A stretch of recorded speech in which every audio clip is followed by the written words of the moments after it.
I'm Josh Monahan, Service Manager for Commercial Parts and Service. Today in another episode of Fixin' Your Kitchen Equipment, we're going to be talking about deep fryers or fryers. I don't know about you guys, but I'm Irish. I love my potatoes and I love my deep fried food. So we're going to go over some basic troubleshooting of this so that when you guys are in need of service, you can check out the video. Hopefully it helps you out. All right, so some of the basic troubleshooting that we're going to go over is just that, basic. You always want to check first. Make sure that your gas line is connected and engaged. Almost every fryer is quick connect. You want to make sure, even though it looks like it is, that it physically is. Recommendation would be to tug on it. Make sure that it does not release when you tug on it. Once that's plugged in and you know you're good, you're going to open up your door and then you're going to check your pilot. To light the pilot, you're going to have to actually turn the knob on the gas valve to the pilot position. Once it is turned to the pilot position, you will have to hold that pilot for at least 30 seconds to bleed the lines. Once it is bled and you smell just a tiny bit of gas, you will then light your pilot, release the button, and turn it to the gas valve to the on position.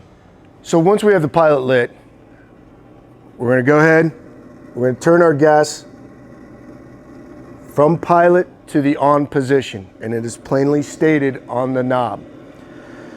Once that is done, with oil in the fryer covering the burner tubes and to the specified level, which will have two marks usually on the back of the fryer to tell you the height that it's supposed to be at.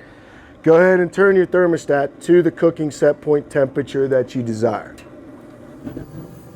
You can hear the unit cycle, burner start, kick on, unit is now heating. I'd say give it 15 to 30 minutes to allow the unit to achieve set point temperature. Set point temperature is whatever desired cooking temperature you want. Once we get to that set point, we will check the temperature, and it should be with 10 to 15 degrees plus or minus of said set point temperature. If it is not, at that point, you would have to call a CPS certified company to make a repair.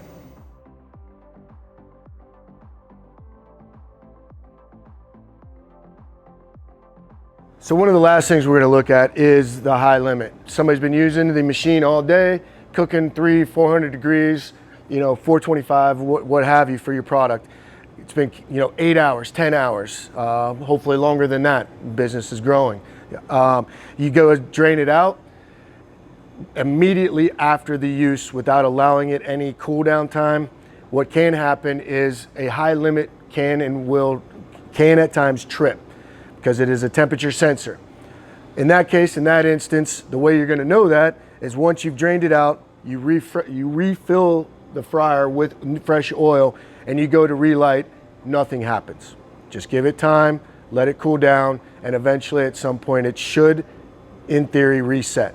If it does not, then, or you are not able to light your pilot, you're going to want to call a CPS certified technician. So at the end of the day, last thing we want to talk about is obviously proper cleaning of the unit.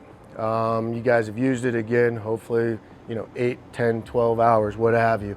Depending on the product, style of product that you use, that's your deep frying. If you're doing breaded fish or a lot of bready crumbs, you definitely want to make sure that when you clean it out at the end of the night, you're draining the unit down, that you are getting between the burners and getting as much of the sediment from the product that was cooked in the fryer out of the bottom of the unit. That will and can cause slow recovery time, slow product time.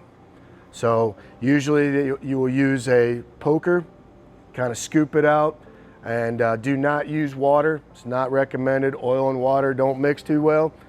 So I would just say, just kind of get a nice, and just gingerly scoop it towards your drain valve and poke it out. And once you've got that all completed, fill it with fresh oil. All right, guys, we've gone over some of the basic troubleshooting on this. If for any reason, any piece of equipment that you have is not functioning properly, please give CPS a call. All right? Like a car, if it's not maintained, it's not going to work right. We're here 365 days, day, night, weekends, anytime.